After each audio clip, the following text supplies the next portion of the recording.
નમસ્કાર વિદ્યાર્થી મિત્રો, હું છું મોક્ષ રૂડાણી અને સ્વાગત છે આપણી પોતાની યુટ્યુબ ચેનલ મીરાઈ એકેડેમીમાં. મિત્રો, તો આજે આપણે ગણિતની અંદર સંખ્યા પદ્ધતિ વિશેનો અભ્યાસ કરવા જઈ રહ્યા છીએ. ડેલી તમને છે એ આપણા આ પ્લેટફોર્મ ઉપર યુટ્યુબના માધ્યમથી તમને ડેલી મેથ્સ, રિઝનિંગ, સાયન્સના, જીકેના, હિસ્ટ્રીના, પોલિટીના બધાના ડેલી લાઈવ લેક્ચર મળશે. સ્પેશિયલી આપણે પોલીસ કોન્સ્ટેબલની અંદર કોન્સ્ટેબલ પોલીસ ભરતીની અંદર કોન્સ્ટેબલ અને પીએસઆઈ માટે આપણે કાર્યરત છીએ. બરોબર. આજે આપણે સંખ્યા પદ્ધતિ વિશે થોડો અભ્યાસ કરશું, બેઝિકથી આખું શીખશું. તો એક પછી એક શરૂઆત કરી, ધીરે ધીરે સંખ્યા પદ્ધતિ કઈ રીતનું કામ કરે, મેન મહત્વનું ચેપ્ટર. એના પહેલાની એક વાત કરીએ તો મીરાઈ એકેડેમીની એપ્લિકેશનનો એક ઇન્ટરફેસ આપેલો છે. બરોબર. એની અંદર ફ્રી કોર્સ છે, ફ્રી ટેસ્ટ છે, ફ્રી પીડીએફ છે, બાય ટેસ્ટ છે, બાય કોર્સ છે, કરંટ અફેર છે, જોબ એલર્ટ છે, સ્ટોર આપેલા છે, યુટ્યુબ છે, પીવાયક્યુના સેક્શન પણ આપેલા છે. બરોબર. બધા જ સેક્શન આપેલા છે. તો તમે એકવાર ખાસ પ્લે સ્ટોરમાં જઈને આપણે એપ્લિકેશનને ડાઉનલોડ કરો અને શું કરવાનું છે તમારે, અહીંયા ફ્રી પીડીએફ છે, ફ્રી ટેસ્ટ છે, ફ્રી કોર્સની અંદર તમને ઘણું બધું ફ્રી ઓફ કોસ્ટ મટીરિયલ પડેલું છે જે તમને આવનારી પોલીસ ભરતીમાં ઉપયોગી થશે. તો ખાસ તેનો લાભ પણ ઉઠાવો. અને ખાસ મિત્રો, કે પ્લે સ્ટોર ઉપર જઈ અને એપ્લિકેશનને રિવ્યુ પણ અચૂકથી કરશો. ઓકે. ચલો, ગણિતની અંદર સંખ્યા જ્ઞાન, દશાંશ અપૂર્ણાંક, વર્ગ વર્ગમૂળ તથા ઘનઘનમૂળ, ઘાત અને ઘાતાંક, લસા અને ગુસા, સાદું રૂપ, સરેરાશ, ગુણોત્તર અને પ્રમાણ, ઉંમર આધારિત પ્રશ્નો, ટકાવારી, નફો ખોટ, બરોબર, બધા જ આપેલા છે. સાદું વ્યાજ છે, ચક્રવૃદ્ધિ વ્યાજ છે, નળ અને ટાંકી છે, ટ્રેન છે, હોડીની પ્રવાહ, પાર્ટનરશિપ છે, કામ સમય મહેનતાણું, ચેન રૂલ, અંતર સમય અને ગતિ, ક્ષેત્રફળ, ઘનફળ, સંભાવના, મિશ્રણ અને સંયોજન, સમાંતર શ્રેણી, ગુણોત્તર શ્રેણી, મધ્યક, મધ્યસ્થ, બહુલક, ક્રમચય, સંચય. બરોબર. આ તમામ ચેપ્ટરો પોલીસ ભરતીની અંદર મોસ્ટ આઈએમપી ચેપ્ટરો છે. એની અંદર આજે આપણે જે નો અભ્યાસ કરશું એ છે સંખ્યા જ્ઞાન. બરોબર. સંખ્યા પદ્ધતિ કે સંખ્યા જ્ઞાન, તમે જે રીતના એને ઉચ્ચારણ કરો એ રીતના થઈ શકે. આજે આપણે એનો અભ્યાસ કરવાનો છે. તો જે પણ મિત્રોને માત્ર ને માત્ર ગણિત ભણવું હોય એ લોકો ખાસ 199માં આખું મેથ્સ બેઝિકથી લઈને એડવાન્સ સુધી ભણાવવામાં આવે છે. તો ખાસ બધા જ મિત્રો જોડાઈ જજો અને કોર્સ જેને પણ લેવાનો બાકી હોય, ગણિત જેને નબળું લાગતું હોય એ કોર્સ લઈ શકે છે. એની સાથે સાથે 999ની અંદર આવનારી સપ્ટેમ્બરની ભરતી માટે છે એ પોલીસ ભરતી માટેના બેચ લોન્ચ થઈ ગઈ છે, ઓપન થઈ ગયા છે એડમિશન. તો તમે તમારી સીટ છે એ જલ્દીથી બુક કરાવી લો, જેથી આગળ જતા તમે એનો સારી રીતના ઉપયોગ કરી અને અભ્યાસ કરી શકો અને તમે તમારું ખાખીનું સપનું પૂરું કરી શકો. બરોબર. તો ચલો આજના સેશનની શરૂઆત કરીએ સંખ્યા પદ્ધતિથી. બરોબર. તો સૌથી પહેલા તો સંખ્યા પદ્ધતિ એટલે શું એના વિશે થોડો આપણે અભ્યાસ કરશું. ઓકે. તો સંખ્યા પદ્ધતિનો બેઝિક જાણીએ એનાથી પહેલા તો એની ઇન્ડેક્સ જોઈએ કે એના અંદર શું શું આવશે. એનામાંથી થોડું ઘણું અહીંયાથી આજે આપણે અભ્યાસ કરીશું. સૌથી પહેલા તો ગણ આવે સંખ્યા પદ્ધતિમાં, પછી આવશે વિભાજ્યતાની ચાવીઓ, પછી આવશે સ્થાન કિંમત અને સ્થૂળ કિંમત. બરોબર. મોસ્ટ આઈએમપી છે. બરોબર. હમણાંની રિસેન્ટની એક્ઝામમાં 4 થી 5 દાખલાઓ સ્થાન કિંમત અને સ્થૂળ કિંમતના પૂછાયેલા. ક્લિયર? બહુ ઇઝી છે ચેપ્ટર. એકવાર સમજી લેશો તો બીજી વાર ક્યારે જિંદગીમાં પણ ભણવાની જરૂર નહીં પડે. ઓકે. તો ખાસ ધ્યાન રાખી અને અભ્યાસ કરજો. ચલો, તો શરૂઆત કરીએ કે ભાઈ ગણિતની બધી જ સંખ્યાઓ છે એ 10 અંકોની બનેલી હોય છે. એ 10 અંકો એટલે 0, 1, 2, 3, 4, 5, 6, 7, 8 અને 9. બરોબર છે. 10 પાછળ વધારાનો લખેલો છે આપણે. ક્લિયર છે? એટલે ગણિતની બધી જ સંખ્યાઓ કેટલા અંકોની બનેલી હોય છે? 10 અંકોની બનેલી હોય છે. ક્લિયર છે? હવે આગળ વાંચશું તો એક સંખ્યા લખેલી છે એને કઈ રીતના વંચાય એ વાંચવાનું છે. તો જો સૌથી પહેલા તો આપણે એકમ, દશક, 100, 1000, 10,000, લાખ, 10 લાખ, કરોડ આ રીતના આપણે એનો અભ્યાસ કરતા હોય. 5,23,64,215. પણ આ 5 છે એને શું કહેવાય? એકમ. 1 છે એને શું કહેવાશે? દશક. બરોબર છે. આ એકમ, દશક, પછી આ 2 ને શું કહેવાશે? 100, પછી 1000 આવે, પછી 10,000 આવે, પછી લાખ આવે, પછી 10 લાખ આવે, કરોડ આવે, 10 કરોડ આવે, અબજ આવે, 10 અબજ આવે, ખર્વ, નિખર્વ, એમ આગળ જતું જાય. ક્લિયર? એ રીતના છે એ આગળ સંખ્યાઓની ગણતરી થતી જાય. આપણે કરોડ અબજ સુધી જ છે, એનાથી અબજથી આગળ નથી. ક્લિયર? બધા જ મિત્રોને ખબર, આઈ હોપ તમને બધાને ખબર પડતી હશે કે હું શું કહેવા માંગી રહ્યો છું. કે ગણિતની અંદર કોઈ પણ સંખ્યા હોય એ આ 10 અંકોની મદદથી જ બને, 0 થી 9. બરોબર? 11માં બીજો કોઈ પણ એક પણ અંક યુઝ થાય નહીં. આ ખાસ મગજમાં ઠાંસી નાખજો. પરીક્ષામાં ક્યારેક ભૂલથી પૂછી લે, બરોબર, મારા જેવો પેપર સેટર, કે ભાઈ ગણિતની સંખ્યા કેટલા અંકોની બનેલી હોય, તો પછી ગણવા ન બેસવાનું, આરામથી શું આવે, 10 અંકોની બનેલી હોય એ રીતના જ આવે. ક્લિયર? ચલો, હવે સૌથી પહેલા તો ગણ વિશે માહિતીનો અભ્યાસ કરીએ તો સૌથી પહેલો આવે છે n, એટલે કે પ્રાકૃતિક સંખ્યાનો ગણ, જેને નેચરલ નંબર તરીકે ઓળખવામાં આવે છે. બરોબર છે? નેચરલ નંબર તરીકે ઓળખવામાં આવે છે. આ ગણની અંદર 0 સિવાયના તમામે તમામ ધન પૂર્ણાંકો, એટલે કે જો આને નેચરલ નંબરના n વડે ડિનોટ કરવામાં આવે છે ને, 0 સિવાયના તમામે તમામ ધન પૂર્ણાંકો, એટલે કે અહીંયા 0 ના આવે એના સિવાયના તમામે તમામ ધન પૂર્ણાંકોનો સમાવેશ શેનામાં થાય? નેચરલ નંબરમાં થાય. એટલે કે 1 2 3 4 5 6 7 8 એમ પ્લસમાં, મતલબ કે પોઝિટિવ ઇન્ટીજરમાં એમ અનંત સુધી જાઓ, એ બધો કોનો ગણ થયો? પ્રાકૃતિક સંખ્યાનો ગણ થયો. કોનો થયો? પ્રાકૃતિક સંખ્યાનો ગણ. બરોબર છે? આ ખાસ યાદ રાખજો. પછી આવે છે પૂર્ણ સંખ્યા. એને કહેવાય હોલ નંબર. એને આપણે w વડે દર્શાવીએ છીએ. એનો જે દર્શાવવાનો અંક છે એ w વડે છે. ને કીધું છે કે ભાઈ પ્રાકૃતિક સંખ્યા એટલે કે નેચરલ નંબરની અંદર 0 નો સમાવેશ કરી નાખીએ તો શું થઈ જાય? હોલ નંબર થઈ જાય. અહીંયા 1 થી જ શરૂઆત થતી હતી, અહીંયા ક્યાંથી શરૂઆત થશે? 0 1 2 3 4 5 6 એમ અનંત સુધી શરૂઆત થશે. બરોબર છે? એને શું કહેવાય? પૂર્ણ સંખ્યાનો ગણ કહેવાય. બરોબર? એને w વડે દર્શાવવામાં આવે છે. પ્રાકૃતિક સંખ્યાનો ગણ 1 થી શરૂઆત થાય, પૂર્ણ સંખ્યાનો ગણ 0 1 2 3 4 થી શરૂઆત થાય. ખાસ યાદ રાખજો. હવે આવે છે પૂર્ણાંક સંખ્યાનો ગણ, z. એને આપણે ઇન્ટીજર પણ કહીએ છીએ. બરોબર છે? એની અંદર ધન, ઋણ અને 0 આ બધી જ વસ્તુઓનો સમાવેશ થાય. એટલે કે વચમાં 0, જમણી બાજુ 1 2 3 4 5 એમ અનંત સુધી, વચ્ચે 0 અને પછી ડાબી બાજુ -1 -2 -3 -4 એમ અનંત સુધી માઇનસ બાજુ. આને શું કહેવાય? ઇન્ટીજર. એને આપણે z વડે દર્શાવવામાં આવીએ છીએ. જો ખાસ યાદ રાખજો મિત્રો, પ્રાકૃતિક સંખ્યામાં 1 થી અનંત સુધી આવે, પૂર્ણ સંખ્યામાં 0 થી પ્લસમાં અનંત સુધી આવે. પૂર્ણાંક એને z વડે દર્શાવાય. એનામાં 0 પણ આવે, પ્લસ પણ આવે, માઇનસ પણ આવે. બરોબર? આ ખાસ ખાસ ખાસ યાદ રાખવાનું છે મિત્રો. ક્લિયર? ચલો, એના પછી નેક્સ્ટ છે કે સમય સંખ્યા કોને કહેવાય? તો સમય સંખ્યા કોને કહેવાય? એને આપણે q વડે દર્શાવવામાં આવે છે. બરોબર છે? સમય સંખ્યાને આપણે q વડે દર્શાવવામાં આવે છે. એને કે ભાઈ જેને અંશ અને છેદ સ્વરૂપે લખી શકાય એ બધાને શું કહેવાય? સમય સંખ્યા કહી શકાય. બરોબર? એનામાં માઇનસ પણ આવે, પ્લસ પણ આવે, ગમે તે આવી શકે. ક્લિયર? કોઈ પણ સંખ્યાને અંશ અને છેદ વડે લખી શકાય. બરોબર? હવે 2/2 તો આ પણ સમય સંખ્યા થઈ. બરોબર? 2/2 આ પણ સમય સંખ્યા થઈ. કોઈ પણ સંખ્યાને અંશ અને છેદના ફોર્મમાં લખી શકીએ એને શું કહેવાય? સમય સંખ્યા. એ ગમે તે ફોર્મમાં હોય. આ 3/7 હોય કે 7/7 હોય, આ બંને કેવી સંખ્યા છે? સમય સંખ્યા છે. કેવી છે? સમય સંખ્યા. ખાસ મિત્રો યાદ રાખજો, આ બંને સંખ્યા કેવી છે? સમય સંખ્યા છે. ઓકે? ચલો, નેક્સ્ટ છે અસમય સંખ્યા. સમય સંખ્યાને q વડે દર્શાવે છે. અસમય સંખ્યાનું ક્યાંય ડિનોશન નથી આપેલું, પણ એવું છે અસમય સંખ્યા એટલે શું? કે જેને અંશ અને છેદના સ્વરૂપે ન દર્શાવી શકાય તેવા મૂલ્યને, અને એનું મૂલ્ય છે ચોક્કસ ક્યારે પણ ન મળે. બરોબર છે?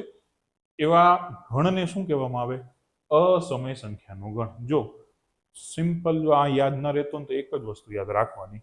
શું યાદ રાખવાનું? કે જેટલા પણ સંખ્યાના વર્ગમૂળમાં જે સંખ્યા આપેલી હોય, બરોબર છે, અને જેનું વર્ગમૂળ ન નીકળે એ બધી સંખ્યા કેવી? અસમય સંખ્યા.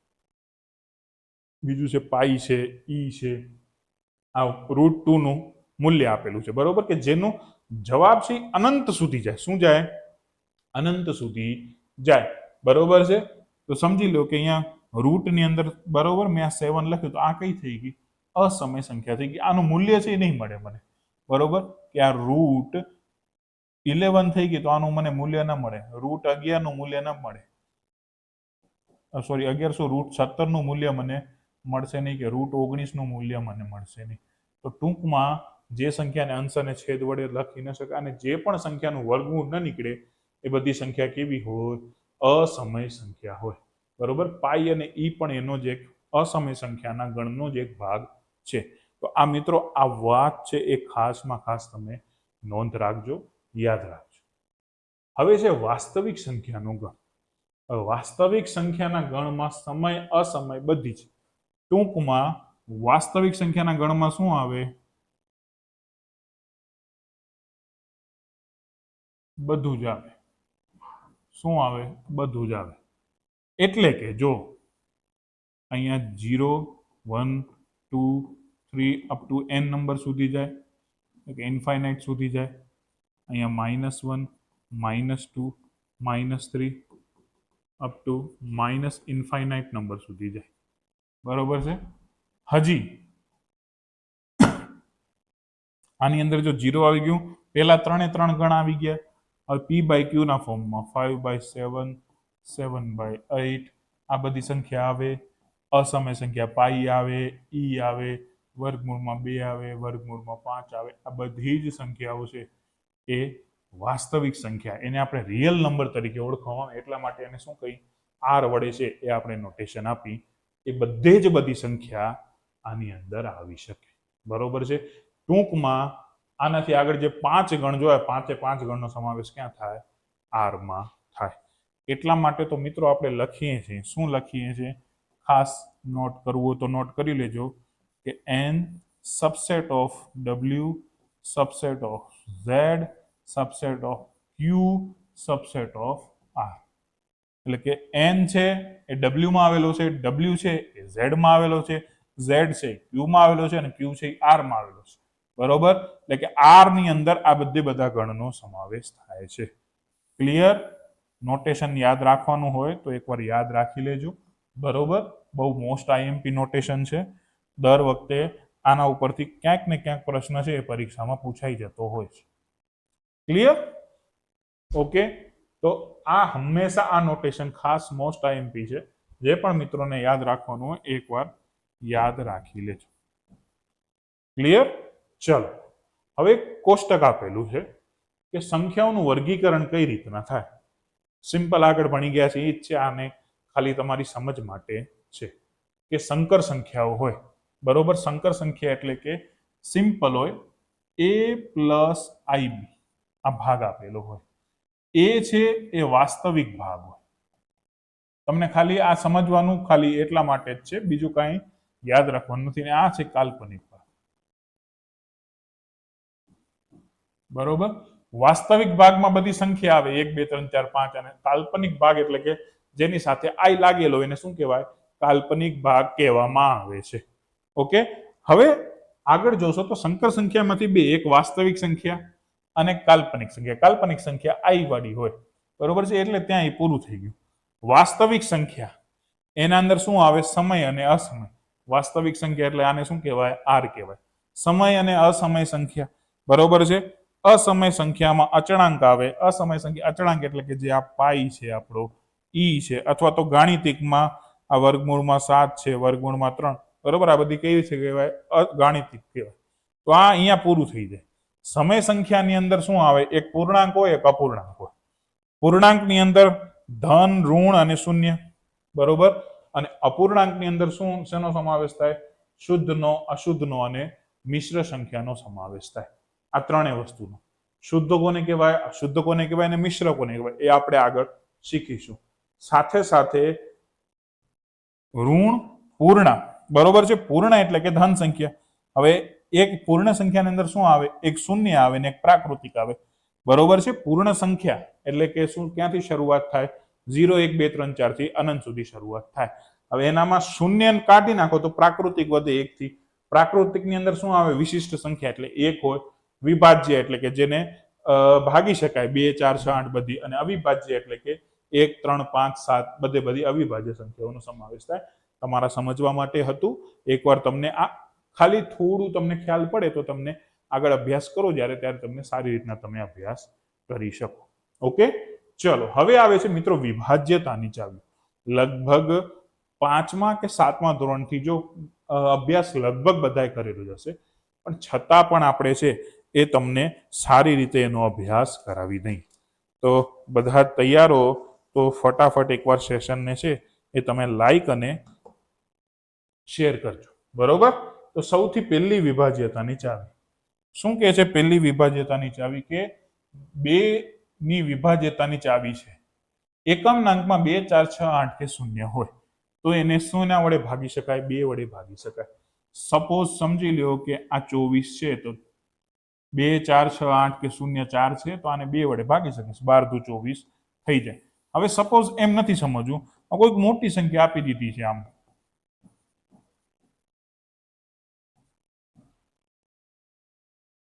ચલો આને 2 વડે ભાગી શકાય? તો કે ભાઈ એકમનાંકમાં શું છે? 2 4 6 8 જે પણ આપેલો હોય તો છેલ્લે એને શેના વડે ભાગી શકાશે? 2 વડે તો હું ભાગી શકીશ. બરોબર? એટલે કે એકમનાંકમાં 2 4 6 8 કે 0 અથવા તો 0 2 4 6 8 આપેલો હોય તો બધી સંખ્યાને શેના વડે ભાગી શકાય? 2 વડે ભાગી શકાય. ક્લિયર? હવે આવે છે 3ની ચાવી. જો 3ની ચાવી એવી છે કે કોઈ પણ જે પણ આપેલી સંખ્યા હોય એ સંખ્યાનો સરવાળો કરો અને એ સંખ્યાના સરવાળાને 3 વડે ભાગી શકાય. આપેલી સંખ્યાને 3 વડે ભાગી શકાય. સમજી લો કે 465 ઉદાહરણ મને આપેલું છે. બરોબર? તો આનો સરવાળો કરો તો 6 ને 4 10 ને 5 15. હવે 15 ભાગ્યા 3 થાય તો 3 50 15 થઈ જાય એટલે 5 વડે ભાગી શકાય. બરોબર? 15 ને 3 વડે ભાગી શકાય તો આ 465 ને પણ આપણે કેના વડે ભાગી શકશું? 3 વડે ભાગી શકશું. સેમ એઝ ઇટ ઇઝ અહીંયા આનો સરવાળો કરો કેટલો થાય? તો 3 ને 3 6 ને 6 12 ને 6 18 ને 6 18 ને 6 24 24 ને 2 26 ને 1 27 27 ને 3 વડે ભાગી શકાય તો ભાગી શકાય. 9 તેરી 27 થાય. બરોબર? તો આ આખી સંખ્યાને 3 વડે તમે ભાગી શકશો. ક્લિયર? એટલે સંખ્યા આપેલી હોય એનો સરવાળો કરો, એ સરવાળાને 3 વડે ભાગાય તો આખી સંખ્યાને 3 વડે ભાગી શકાય. ક્લિયર? બહુ ઈઝી છે. હવે 4ની વિભાજ્યતાની ચાવી છે. તો શું કહે છે કે આપેલ સંખ્યાના એકમ અને દશકના અંકથી બનતે સંખ્યાને 4 વડે ભાગી શકાય તો આપેલી આખી સંખ્યાને કેના વડે ભાગી શકાય? 4 વડે ભાગી શકાય. બરોબર? સિમ્પલ છે કે છેલ્લા 2 આંકડા જો 516 છે એના છેલ્લા 2 આંકડા શું કીધું છે? એકમના અને દશકના અંકથી બનતી સંખ્યાને, એકમ ને દશકના અંકથી બનતી સંખ્યા 16 ને 4 વડે ભગાય, ચોકે 16 થાય. 516 આખું 4 વડે ભગાશે. 96 ને 4 વડે ભગાય તો આખું 4 વડે સોરી 4 વડે ભગાશે. હવે 0 0 છે તો એને 4 વડે ભગાશે. ચલો અહીંયા પ્રશ્ન છે, 0 0 આપેલું છે તો એને તમે 4 વડે ભાગી શકશો કે નહીં ભાગી શકી? એનો મતલબ એવું કે 2300 ભાગ્યા 4 કરશો તો જવાબ આવશે કે નહીં આવશે? આવશે. એક આનો એ શું કહેવાય, કેમેસ્ટ્રીમાં આપણે આવે ને, વિજ્ઞાનની અંદર આવે ને, અપવાદ રૂપ છે કે પાછળ જો 00 આવે ને તો એને આપણે તમે 4 વડે ભાગી શકો. 4 તેરી 12 આને પણ તમે 4 વડે તો ભાગી જ શકો. બરોબર? એટલે ટૂંકમાં એકમ અને દશક અથવા તો છેલ્લા 2 અંક જોવાના, એને 4 વડે ભાગી શકાય. આખી સંખ્યાને 4 વડે ભાગી શકાય. બરોબર? બહુ ઈઝી છે, સિમ્પલ છે અને સારું છે. ચલો નેક્સ્ટ છે 5ની વિભાજ્યતાની ચાવી. સિમ્પલ વસ્તુ. શું? એકમના અંકમાં 0 હોવો જોઈએ અથવા તો 5 હોવો જોઈએ. તો ગમે તે સંખ્યાને કેટલા વડે ભાગી શકાય? 5 વડે ભાગી શકાય. 0 અથવા 5 હોવો જોઈએ. 5 છે ભગાશે, હાલો 5 વડે. 0 છે ભગાશે, આ છે ભગાશે. સમજી લો કે 8000 7 50 0 0 6 5 2 અને 5. હવે આને આખાને 5 વડે ભાગી શકાય તો ભાગાય, કારણ કે છેલ્લે એકમના અંકમાં 5 આવી ગયો એટલે કોઈ પણ સંખ્યાને 5 વડે તમે ભાગી શકો. બરોબર? એ ગમે તે સંખ્યા હોય. ક્લિયર? સિમ્પલ અને સટ વસ્તુ છે. 5ની 10માં તો છેલ્લે 0 આવવો જોઈએ તો 10 વડે ભગાઈ શકે. ચલો 6ની વિભાજ્યતાની ચાવી શું કહે છે? 2 વડે ભગાવવું જોઈએ અને 3 વડે ભગાવવું જોઈએ તો 6 વડે ભાગી શકે. બરોબર? જો 2 એટલે કે એકમના અંકમાં 2 4 6 8 છે, અને 696 નો સરવાળો કરો તો 6 ને 6 12, 12 ને 10 22 ને અહીંયા કેટલા થઈ જાય સરવાળો 21 થાય તો 7 તેરી 21 થાય એટલે 3 વડે ભગાશે અને 2 વડે તો ભગાશે જ, તો આખી સંખ્યા કેટલા વડે ભગાય? 6 વડે ભગાય. Same as it is 726. બરોબર, તો 6 ને 2 8, 8 ને 8 16 ને 6 ને 2 8, 8 ને 8 16, 16 માંથી 1 જાય તો આ 15. બરોબર, 15 છે તો 15 ને 3 વડે ભગાય, 3 5 15 થાય, પાછળ 6 છે એટલે 2 વડે તો ભગાશે, તો આખાને 6 વડે તો ભાગી જ શકીશ. જે પણ સંખ્યાને 2 વડે ભગાય ને 3 વડે ભગાય, ખાસ યાદ રાખવાનું. 2 વડે ભગાય, 3 વડે ભગાય તો એને 6 વડે ભગાય. અત્યાર સુધીમાં તમને કહી દઉં, જો પેલી 2 ની જોઈ 0 2 4 6 8 હોય, 3 માં બધાનો સરવાળો 3 વડે ભગાય તો આખી સંખ્યા ભગાય. 4 માં છેલ્લી 2 સંખ્યા, બરોબર છે, એકમ અને દશકની સંખ્યા છે એ 4 વડે ભગાય તો આખી સંખ્યા ભગાય. 5 માં 0 ને 5, 6 માં 2 વડે ભગાવવું જોઈએ ને 3 વડે ભગાવવું જોઈએ. ક્લિયર? આટલે સુધી ક્લિયર થઈ ગયું છે, આઈ હોપ. બરોબર, હવે આવે છે 9 ની વિભાજ્યતાની ચાવી. 9 ની વિભાજ્યતાની ચાવી ને 1 ની વિભાજ્યતા, સોરી 3 ની વિભાજ્યતાની ચાવી સમાન છે. અહીંયા પણ શું કરશો? તો આ ત્રણેયનો સરવાળો કરો, 711 નો સરવાળો કરો તો 7 ને 1 8 ને 1 9, 9 ને 9 વડે ભાગી શકાય તો આ 711 ને કેટલા વડે ભાગી શકાય? 9. સેમ એઝ ઇટ ઇઝ 531, તો 5 ને 3 8 ને 1 9, એટલે 9 વડે ભગાશે તો આખી સંખ્યાને 9 વડે ભાગી શકાય. ટૂંકમાં 3 અને 9 ની ચાવી સિમિલર છે કે જેટલી સંખ્યા આપેલો એ સંખ્યાનો સરવાળો કરો, 3 વડે ભગાય તો એ આખી સંખ્યા 3 વડે ભાગી શકાશે, એ બધાનો સરવાળો કરીને એને 9 વડે ભાગી શકાય તો એ આખી સંખ્યા 9 વડે ડાયરેક્ટ ભાગી શકશો. ક્લિયર? સાદું અને સિમ્પલ મેથ્સ છે, આનામાં કાંઈ જ છે એ ગણતરી કરવાની નથી. ઓકે, ચલો 10 ની વિભાજ્યતાની ચાવી 0, એકમનો અંક 0 હોય, બરોબર છે, તો એને શેના વડે ભાગી શકાય? 10 વડે ભાગી શકાય. બરોબર, છેલ્લે એકમનો અંક 0 હોવો જોઈએ, તો આખી સંખ્યાને કેટલા વડે ભાગી શકાશે? 10 વડે ભાગી શકાશે. ઓકે, આખી સંખ્યાને તમે 10 વડે ભાગી શકશો. હવે આવે છે 11 ની વિભાજ્યતાની ચાવી. હવે આની અંદર થોડું સિમ્પ્લિફિકેશન છે કે જો અહીંયા 75 13 આપેલા છે, બરોબર, અહીંયા લખીએ આપણે 75 13. હવે આની એકી સંખ્યાનો સરવાળો કરવાનો અને બેકી સંખ્યાનો સરવાળો કરવાનો, પછી શું કરવાનો? બંનેનો તફાવત લેવાનો, એટલે બંનેની બાદબાકી કરવાની. એ બાદબાકી તમને કાં તો 0 મળે અથવા તો 11 મળે અથવા તો 11 નો ગુણાક, એટલે 11 તો 22 44 88 99 એવું કાંઈ મળતું હોય તો આખી સંખ્યાને 11 વડે ભાગી શકાય. હવે જો અહીંયા કઈ રીતનું થશે એ તમને કહું, તો અહીંયા 7 વત્તા 1 કેટલા થઈ ગયા? 8, અને અહીંયા 5 ને 3 કેટલા થઈ ગયા? 8. હવે આ બંનેનો તફાવત લો, તફાવત એટલે બાદબાકી, 8 - 8 શું થઈ ગયું? 0 થઈ ગયું. 0 આવશે તો આખી સંખ્યાને કેટલા વડે ભાગી શકાય? 11 વડે ભાગી શકાય. સપોઝ અહીંયા 11 રહેત તો પણ આખી સંખ્યાને કેટલા વડે ભાગી શકત? 11 વડે ભાગી શકત. ક્લિયર? એટલે હંમેશા ખાસ ધ્યાન રાખવાનું મિત્રો કે સરવાળો અને બાદબાકી છે એ અહીંયાથી જ તમને ખબર પડશે. ક્લિયર? સરવાળો અને બાદબાકી છે. ઓકે, ચલો, તો આ 11 ની ચાવી હતી. હવે આવે છે સ્થાન કિંમત અને સ્થૂળ કિંમત.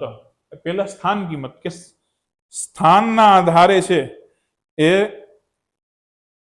સ્થાનના આધારે મિત્રો સંખ્યાની કિંમત નક્કી થાય, એને આપણે શું કહેવાય? સ્થાન કિંમત કહેવાય. બરોબર છે, સ્થાનના આધારે નક્કી થાય એને સ્થાન કિંમત કહેવાય. સપોઝ સમજી લો કે આ સંખ્યા આપેલી છે, એના મારે 5 ની સ્થાન કિંમત શોધવાની છે. કોની શોધવાની છે? 5 ની સ્થાન કિંમત. તો 5 પછી કેટલી સંખ્યા છે? 2 સંખ્યા છે, તો 5 પાછળ 2 0 લગાડી નાખો. હવે અહીંયા મારે 6 ની સ્થાન કિંમત શોધવાની છે. 6 પાછળ કેટલી સંખ્યા છે? તો 1 2 3 4, તો 6 પાછળ કેટલા? 4 0 લગાડ્યા એટલે 60,000 છે, એ સ્થાન કિંમત થઈ ગઈ.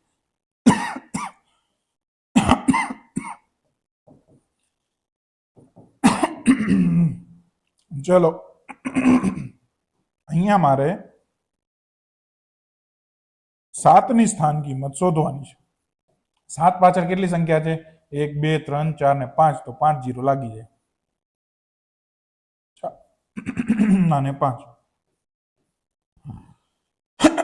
તો આ શું થઈ ગયું 7 લાખ છે એ સ્થાન કિંમત થઈ ગઈ શું થઈ ગઈ સ્થાન કિંમત થઈ ગઈ ઓકે ચલો સેમ એઝ ઇટ ઇઝ સ્થૂળ કિંમત બરોબર સ્થળની કિંમત એ સંખ્યા પોતે પ્લેસ વેલ્યુ ફેસ વેલ્યુ કહેવાય એટલે કે સ્થૂળ કિંમત પૂછે એટલે એનો મતલબ એમ કે જે સંખ્યાની સ્થૂળ કિંમત કીધી એ સંખ્યા પોતે જ થાય સપોઝ અહીંયા જોઈ લો કે શું પૂછ્યું છે 43,579 ની અંદર 4 ની સ્થૂળ કિંમત કેટલી થાય તો 4 ની સ્થૂળ કિંમત કેટલી થાય 4 જ થાય અહીંયા 6 ની સ્થૂળ કિંમત કેટલી થાય 6 જ થાય એની પાછળ 0 ના લાગે સ્થાન કિંમત પૂછી હોત તો પાછળ 4 0 લાગત અહીંયા પણ પાછળ 4 લાગત હવે સપોઝ સમજી લો કે અહીંયા 8 ની સ્થૂળ કિંમત પૂછી છે તો પાછળ 3 0 નહીં લાગે ઓનલી ફોર જવાબ શું આવશે 8 આવશે ક્લિયર જવાબ શું આવશે 8 આવશે હવે સિમ્પલ છે એક બે દાખલા છે એ ચેક કરીએ જોઈએ અને પછી છે એ આગળ આપણે વધીએ બહુ સરસ મજાના દાખલા છે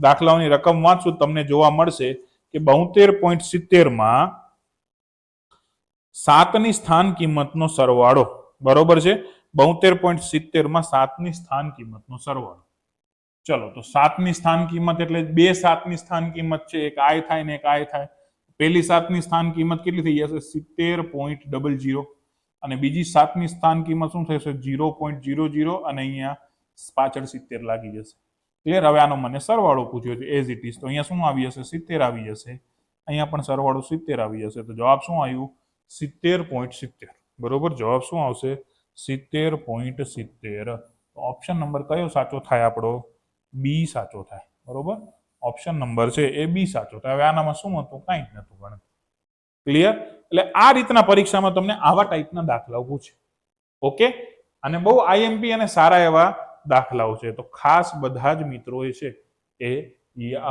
દાખલાઓ કરજો 21.35 માં સ્થાન કિંમત અને સ્થૂળ કિંમતનો સરવાળો બરોબર 21.35 માં સ્થાન કિંમત અને સ્થૂળ કિંમતનો સરવાળો કરવાનો છે કોનો તો 3 નો કોનો કરવાનો છે 3 નો સ્થાન કિંમત અને સ્થૂળ કિંમતનો સરવાળો કરવાનો છે ચલો તો 3 ની સ્થાન કિંમત કેટલી થઈ જશે સૌથી પહેલા તો એની પાછળ 0 આવી જશે એટલે અહીંયા શું આવે 0.30 આવી જશે બરોબર અને સ્થૂળ કિંમત બરોબર સ્થૂળ કિંમત એટલે એ સંખ્યા પોતે એટલે 3 આખા પોતે થઈ જશે તો અહીંયા શું આવી જશે 3 પાછળ કાંઈ ન હોય તો 0 0 મૂકવું પડે અહીંયા 30 સરવાળો પૂછ્યો છે બરોબર છે એટલે અહીંયા 0 + 3 એટલે 3 આગળ 0 લખો ન લખો ફરક ન પડે તો અહીંયા જવાબ શું મળ્યો 3.30 શું મળ્યો 3.30 જવાબ મળ્યો ઓપ્શન નંબર શું આવ્યો સી છે એ સાચો જવાબ છે બરોબર ઓપ્શન સી છે કરેક્ટ આન્સર છે ઓકે હંમેશા આ રીતના દાખલાઓ થાય હંમેશા બહુ ઈઝી છે સિમ્પલ છે એકવાર સમજવું તમારે પડે બરોબર શાંતિથી એકવાર સમજો તો તમને વાંધો ના આવે યાદ પણ રહી છે ક્લિયર હંમેશા વિચારી કરીને પરીક્ષામાં પૂછે જ છે ખાસ ખાસ ખાસ મિત્રો વિચારી કરી અને આવા દાખલાઓ યાદ રાખવાના તમારે ઓકે ચલો નેક્સ્ટ છે કે 4 અંકની સૌથી મોટામાં મોટી અને 3 અંકની સૌથી નાનામાં નાની સંખ્યાઓનો તફાવત શોધો 4 અંકની સૌથી મોટી સંખ્યા કઈ થાય 9,999 અને 3 અંકની સૌથી નાની 3 અંકની સૌથી નાની કેટલી થઈ જાય 100 થઈ જાય બરોબર શરૂઆત જ અહીંયાથી થાય એનો શું કીધો છે તફાવત કે એટલે મારે શું કરવું પડે માઇનસ કરવું પડે તફાવત કે તો મારે માઇનસ કરવું પડે હવે 9 માંથી 0 જાય તો 9 9 માંથી 0 જાય તો 9 9 માંથી 1 જાય તો 8 અને અહીંયા 9 તો એઝ ઇટ ઇઝ આયા તો મને જવાબ શું મળ્યો મિત્રો જવાબ શું મળ્યો 9899 એટલે 9,899 તો ક્યાં આપેલો છે 9,899 ક્લિયર ઓપ્શન નંબર ડી માં આન્સર આપેલો છે કે ડી આન્સર છે એ આપણો સાચો છે ક્લિયર તો મિત્રો આ ટાઈપનું આપણું આખું ચેપ્ટર હોય છે બરોબર છે આજે થોડુંક બ્રીફ જોયું આપણે નેક્સ્ટ લેક્ચરમાં આપણે આનાથી પણ વધુ અભ્યાસ કરીશું ફરીથી એકવાર બધા જ મિત્રોને જણાવી દઉં કે આપણી મીરાઈ એકેડેમીની એપ્લિકેશન છે બરોબર અહીંયા ફ્રી ઓફ કન્ટેન્ટ બહુ બધું આપેલું છે બેચ લેવી હશે તો તમને એપ્લિકેશન ડાઉનલોડ કરવી જ પડશે. તો ખાસ મોડું કર્યા વગર છે સત્વરે છે તમે આપણી પ્લે સ્ટોરમાંથી જઈ અને મીરા એકેડેમી સર્ચ કરી અને એપ્લિકેશન ડાઉનલોડ કરી લો, જેથી આવનારી તમામે તમામ પોલીસ ભરતીની એક્ઝામ માટે છે એ તમને ક્યાંય પણ જ્યાં ત્યાં ફાંફા મારવા ન પડે. ક્લિયર? ચલો, તો મિત્રો આજનો સેશન અહીંયા સુધી રાખીએ છીએ.